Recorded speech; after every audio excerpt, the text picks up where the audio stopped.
children, today we will be doing the first lesson of history, and that is Vijayanagara Empire, which was existed in between 1336 CE to 1646 CE, means nearly for 300 years. Vijayanagara Empire ruled in the southern part of India, and as you all know, Vijayanagara is one of the strongest empire ruled in India. Before discussing about Vijayanagara dynasty's contributions, achievements, the greatest rulers of Vijayanagara dynasty and all, let us discuss the circumstances which made Vijayanagara empire to exist or to establish its kingdom in the southern part of India. So, before discussing that, let us know the situation in the 13th century. In the 13th century, northern part of India was ruled by Delhi Sultans. Means it was under Delhi Sultans, there are the 5 dynasties, and Khilji dynasty was ruling in the northern part of India. And Delhi was their capital. And Alauddin Khilji was a very powerful ruler who was ruling at that time. And he conquered almost all the territories and places in the northern part. Then he led his march towards the southern part of India, and at that time Hoysalas, Kakatiyas, Yadavas and Pallavas, these are all the greatest dynasties which were ruling at that time, but he has defeated them on. So at that time, people and southern part of India just wanted a kingdom, a single kingdom which can rule there. So at that time, it is said that Vijayanagara kingdom has established, or that was existed.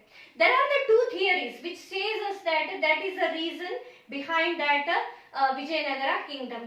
However, we don't know the correct reason, but still there are the 2 theories. One says us that Hakka and Bukka, who are the founders of Vijayanagara Empire, they were the soldiers under the Hoysala kingdom, and they have decided after losing against Alauddin Khilji in the war, they have decided to make their own kingdom and to rule.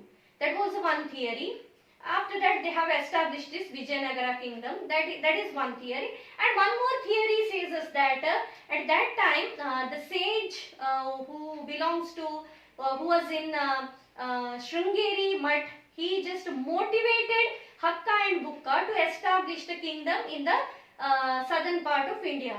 We don't know the correct reason, but still these 2 theories are there behind this Vijayanagara kingdom, behind the establishment of this Vijayanagara. So, Hakka and Bukka, they are popularly known as Hakka and Bukka. Actually, their names were Harihara and Bukkaraya.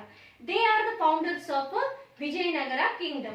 And not only they, along with them, there are 3 more siblings of theirs who are responsible to build this empire. But Hakka and Bukka, they are very famous.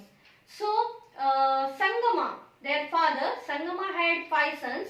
They are Harihara, Bukkaraya, Kampana, Marappa and Muddappa. So, these are the 5 children of Sangama, and Harihara and Bukkaraya taken charge to build this empire.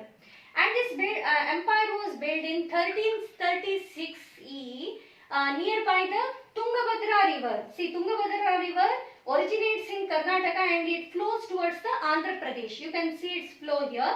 And they have made Hampi, which is in the Ballari district, Hampi as their capital.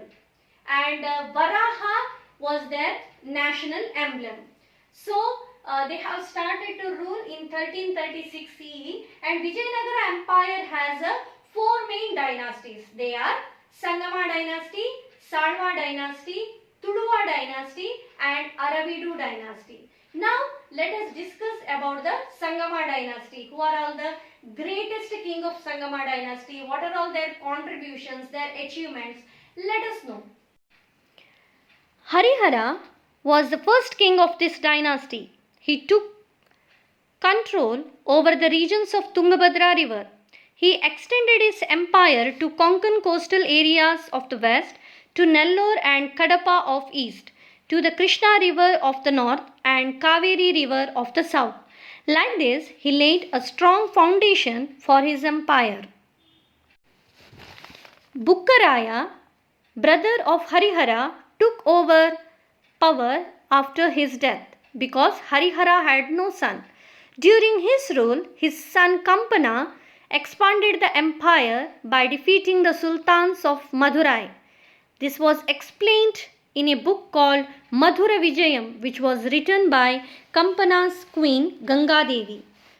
Bukka captured Penukonda by defeating Reddys of Kondavidu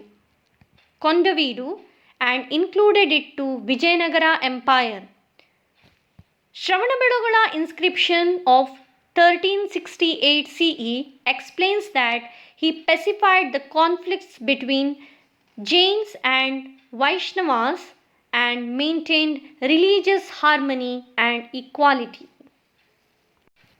Devaraya II or Praudhadevaraya was the famous king of Sangama Dynasty, and his period was significant in the Vijayanagara dynasty. After he took over the power, he built a new army including Muslim soldiers who were skilled in archery and horse taming. With the help of this army, he defeated Reddy leaders of Kondavidu region. He defended famous Mughdal fort, Raichur and Bankapur by fighting with Ahmad Shah of Bahmani sultans. His brave commander called Lakkanna Dandesha defeated the kings of Kerala and Sri Lanka and collected the treasure and tribute in cash for them. He had the titles like Gajabentegara, Chatu Samudradishwara, Ariraya Vibhada and all.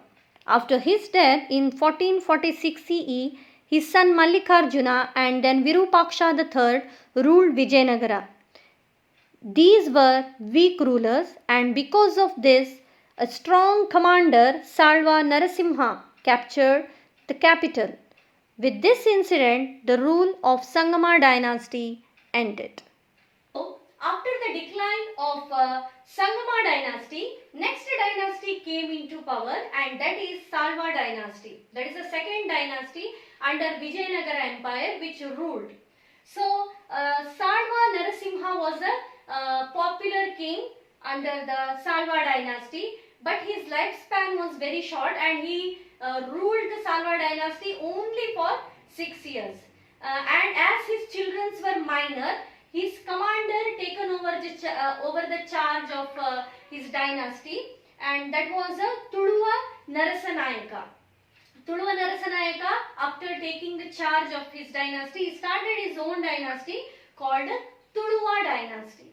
So after Salva dynasty, the third dynasty which comes in Vijayanagara Empire, and that is Tuluva dynasty. And the founder of Tuluva dynasty is Tuluva Narasanayaka. Tuluva Narasanayaka, after his death, he did not have any children. So after his death, his younger brother taken over the charge of Vijayanagara kingdom, and his name was Sri Krishna Devaraya. Sri Krishna Devaraya is a very well-known, famous and the strongest among all the kings of Vijayanagara Empire. You might have seen many of the films related to Sri Krishna Devaraya, his achievements, or any dramas, any films and all. So that all just tells us about the glory of the Vijayanagara Empire under his rule. So now let us know what are all his contributions. After the death of Sri Krishna Devaraya, his son-in-law called Aliya Ramaraya came into power. Aliya Ramaraya was of Aravidu dynasty. So Aliya Ramaraya, when he started to rule, his diplomacy, it is said that his diplomacy helped to expand the kingdom. What do you mean by diplomacy? Diplomacy means he was very skillful in dealing the matters. He was very skillful in dealing the matters. Whatever the problem may come, he was just giving the solution to that in such a way that opposite team or the one who asked that problem for the solution, They were very happy. So because of that, what he did was he just expanded the Vijayanagara kingdom. So that made the sultans of Bijapura and Golconda very jealous. They were very jealous of his diplomacy, and at the same time his this one warfare. Wherever he go and wages war, he was always succeeds in that war. So that all made the sultans of Bijapura and Golconda very jealous, and even if they did not like each other, but just to defeat the Vijayanagara Empire, just to defeat Aliya Ramaraya, they have united, and there was a war in between these sultans and Aliya Ramaraya on 23rd January 1565, and the war is popularly known as a Rakkasa Tangadi war, and that was waged between Aliya Ramaraya and these sultans. But at that time, Aliya Ramaraya was of very old age. He was nearly 85 years old when he waged the war. So what happened was, because of their unity, and they have just taken the help from the northern part of India also, from the Delhi sultans of northern part of India. They too sent many of the soldiers and a huge army to wage this war. As a result, what happened? Aliya Ramaraya defeated in the Rakkasa Tangadi war. Not only defeated, he was killed by them also. So at that time, his sons Tirumala and Venkata, who were also waging the war along with him, they got frightened and they ran to Penukonda. Penukonda is a place which comes in Andhra Pradesh. So they ran to Penukonda, and there they have continued the Aravidu dynasty. There they have ruled the Aravidu dynasty. So thus it came to an end, almost end of the Vijayanagara Empire after the ruling of Sangama, Salva, Tuluva and Aravidu dynasty. So in our next class, we will discuss about the contributions, art, architecture, literature, the society, everything of Vijayanagara Empire. Let us learn that in the next class.